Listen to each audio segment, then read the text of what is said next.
बिस्मिल्लाहिर्रहमानिर्रहीम जी, क्या हाल चाल है बच्चों आपके। उम्मीद आप खैर आफियत से होंगे। मैं आपका केमिस्ट्री टीचर और आज जो हम डिस्कस करने वाले हैं जी वो ये है कि हमने पेपर के अंदर टेस्ट के अंदर प्रेजेंटेशन किस तरह लानी है। देखिए बच्चे, केमिस्ट्री टीचर होने के नाते बाकी चीज़ें भी समझाना बेटा हमारा फ़र्ज़ है कि हम आपको बताएं, क्योंकि ये चीज़ें पेपर के अंदर जो है बड़ा रोल प्ले करती हैं। तो आए जी डिस्कस करते हैं इन सबको। तो सबसे पहले ये है कि हमारे पास के पेपर्स को हम स्टार्ट किस तरह कर रहे हैं। ऑब्जेक्टिव के बाद हम सब्जेक्टिव की तरफ आए और यहाँ हमने देखा कि हमारा क्वेश्चन नंबर 2 स्टार्ट हो रहा है और हमने उसको किस तरह अपने पेपर पर लिखना स्टार्ट करना है। डेफिनेटली हमारे पास सबसे पहले शॉर्ट क्वेश्चन स्टार्ट होंगे और इसमें आपने ये ख्याल करना है कि हमने सबसे ज़्यादा सीखना ये है कि क्वेश्चन को शुरू कैसे करना है और एंड किस तरह करना है ना। तो चलें जी स्टार्ट करते हैं। तो ये हमारे पास सबसे पहले जो है पेपर का स्टार्ट है, जिस तरह हमने लिखा subjective type question number 2, short question, the short answers question आगे हमारे पास और क्वेश्चन नंबर 1 हम सॉल्व करने लगे हैं। तो बच्चे क्वेश्चन पेपर पर क्वेश्चन राइट नहीं करते, क्योंकि हमारे पास जो हमारा टेस्ट सेशन है या फिर हमारे जो पेपर्स हैं उनके अंदर जो टाइम होता है वो मखसूस होता है। एक आपको लिमिटेड टाइम दिया जाता है, उसके अंदर ही आपने पेपर को बेटा सॉल्व करना होता है। तो करना क्या होगा आपको बेटा वहाँ पर क्वेश्चन को, आंसर्स को जो है वो राइट करना होगा। जस्ट क्वेश्चन हम वहाँ पर नहीं लिखेंगे। अगर हम क्वेश्चन नहीं लिखेंगे तो क्या लिखेंगे, सवाल ये पैदा होता है। तो हम क्या करेंगे, हम वहाँ पर क्वेश्चन नंबर को मेंशन कर देंगे। जैसे क्वेश्चन नंबर 1, और क्वेश्चन नंबर 1 जो हमारे पास है वो जैसे कि क्वेश्चन आ गया था कि इंडस्ट्रियल केमिस्ट्री के बारे में उसने पूछ लिया। क्वेश्चन आया कि डिफाइन इंडस्ट्रियल केमिस्ट्री। तो उसको लिखने का तरीकाकार ये होगा बेटा कि हम उसकी एक हेडिंग बनाएंगे। क्वेश्चन नंबर के बाद हम उसकी बेटा एक हेडिंग बनाएंगे और उसको बेटा हम एक पैराग्राफ की सूरत में बेटा स्टार्ट करेंगे। पैराग्राफ की सूरत में तो स्टार्ट करेंगे। और एक और बात आपने याद रखनी है कि जो हम डेफिनेशन लिखते हैं हमेशा उसे हम इन्वर्टेड कोमा के अंदर बच्चे क्लोज करते हैं। इस चीज़ को आपने बेटा का ख्याल रखना है और ये हमेशा हमने मार्कर से करनी है। आप जितना इस तरह करते चले जाएंगे बेटा आपका पेपर जो है वो उतना ही खूबसूरत होता चला जाएगा। चलें जी, वीडियो ज़्यादा लेंथी ना हो जाए इसलिए ज़रा आगे चलते हैं। तो डेफिनेशन को हमने एक पैराग्राफ की सूरत में स्टार्ट करना है। अगर मैं लाइन के बारे में बेटा बात करूं तो पेपर में हमारे पास इतना टाइम नहीं होता कि हम दो तरफ लाइनें लगाएं। तो लाइनिंग हमने बेटा एक तरफ ही करनी है और इसका तरीकाकार ये होता है कि आपके पास जो कट मार्कर होता है उसको आप मिड से किसी तरह एक कट लगा लें, ताकि जब हम इसको लाइन करें तो वो बेटा 2 लाइनें लगेंगी ना, इस तरह जिस तरह आपको नज़र भी आ रहा होगा।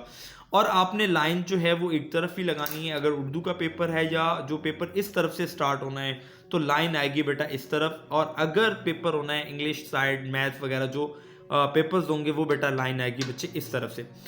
तो ये हमारा लाइनिंग का मेथड आ गया कि हम लाइन किस तरह लाएंगे। और डेफिनेशन को हमने सीखा कि हम डेफिनेशन को राइट किस तरह करेंगे।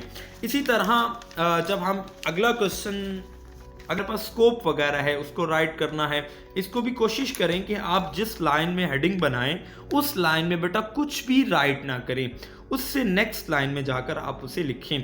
और अगर आपके पास टाइम बचता है तो बेटा आप फिर इस हेडिंग के नीचे इस तरह की लाइनिंग कर सकते हैं। ये कब करेंगे, जब आपका पेपर ख़त्म हो जाएगा। पेपर आपका ख़त्म हो गया, आपके पास कुछ टाइम बच गया तो आप इस तरह करके इन दोनों के नीचे लाइनिंग लगाना शुरू कर देंगे। इसी तरह उसी क्वेश्चन का दूसरा पार्ट जो है एनालिटिकल केमिस्ट्री था, इंडस्ट्रियल केमिस्ट्री, और उसकी हेडिंग्स, और हेडिंग्स को आप देख सकते हैं कि हमने किस तरह लिखा है यहाँ पे।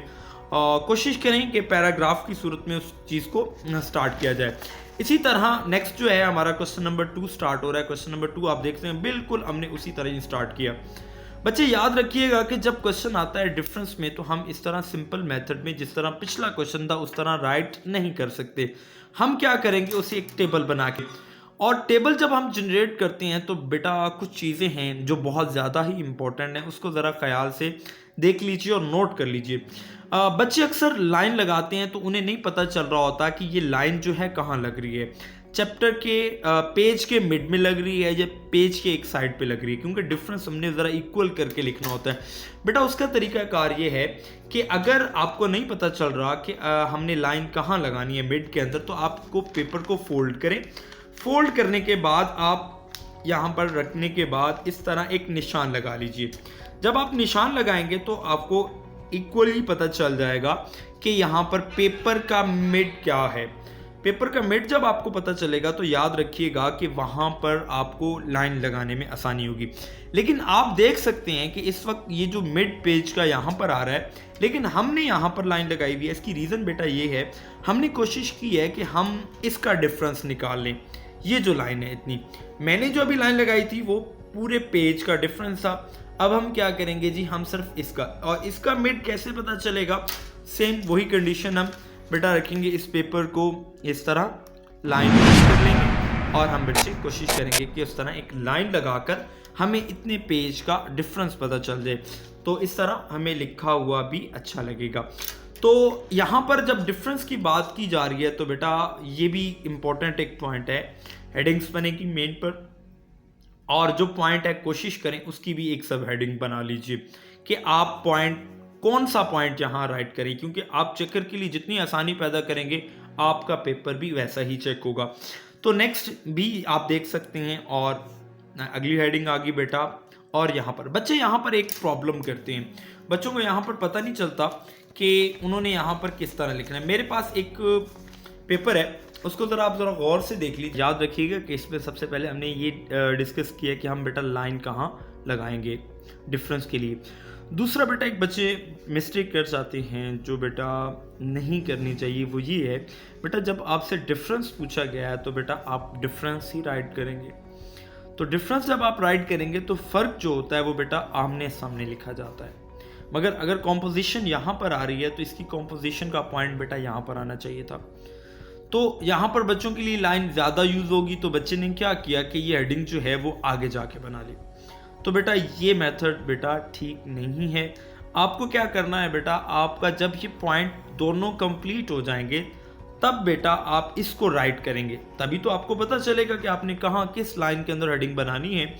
और अब होना क्या चाहिए था कि ये भी यहाँ पर आता और ये भी बेटा यहाँ पर, तो इस तरह जो डिफरेंस था वो वाज़ह तौर पर जो क्वेश्चन पूछा गया है डिफरेंस के तौर पे उसकी रिक्वायरमेंट्स बेटा पूरी हो जाती।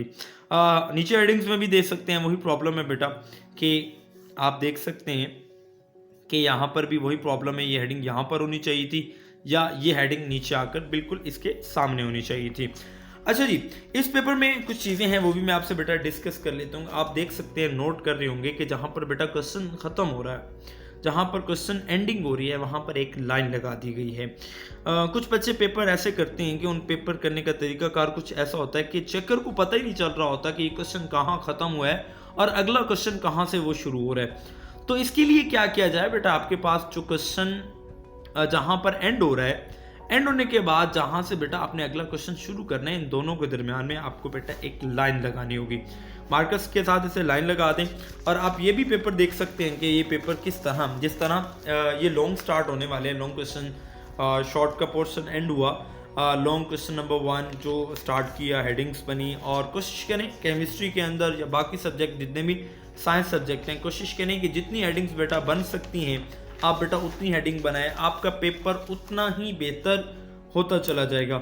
और इस चीज़ का आपने, मैं फिर रिपीट कर दूं कि ख्याल रखना है कि जहां पर बेटा आपने हेडिंग बनाई है उस लाइन में आपने बेटा कुछ राइट नहीं करना, कोशिश करें उससे नीचे एक पैराग्राफ की सूरत में उसको स्टार्ट करें।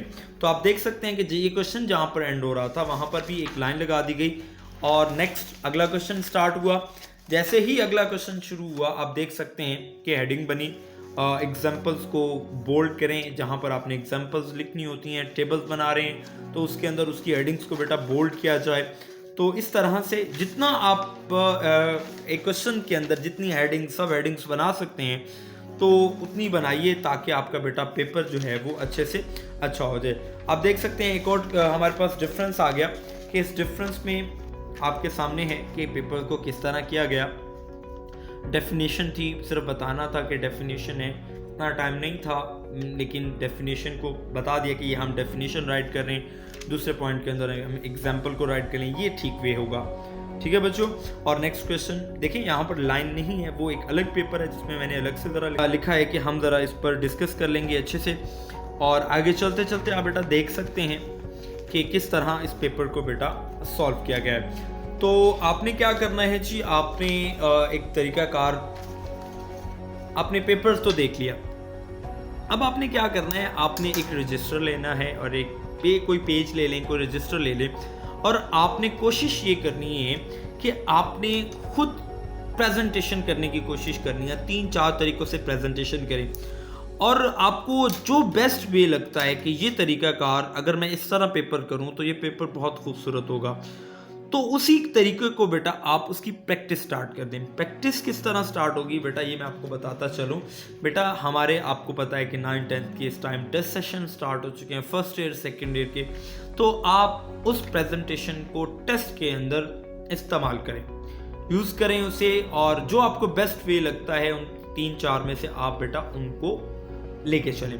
और मैं कोशिश करूंगा कि बेटा डिस्क्रिप्शन में अपना नंबर ऐड कर दूं, और आपने क्या करना है, आपने एक अपने तरीके से एक पेपर पे प्रेजेंटेशन करनी है, और उस पेपर के हवाले से आपको कोई क्वेश्चन है या आप ये दिखाना चाहते हैं कि सर हमारी प्रेजेंटेशन देख लीजिए कैसी है, अगर हम इस तरह लेके चलें तो क्या ये ठीक वे है या ठीक नहीं होगा, तो आप मुझे वो बेटा व्हाट्सएप पे सेंड कर दीजिएगा। इंशाल्लाह मैं आपको वहाँ पर मुकम्मल तौर पे गाइड कर दूंगा।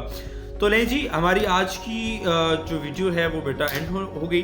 तो इंशाल्लाह कोशिश करेंगे कि नेक्स्ट भी आपके लिए ऐसी ही चीज़ें लाएं जिससे बेटा आप लोगों को बहुत ही फ़ायदा हो।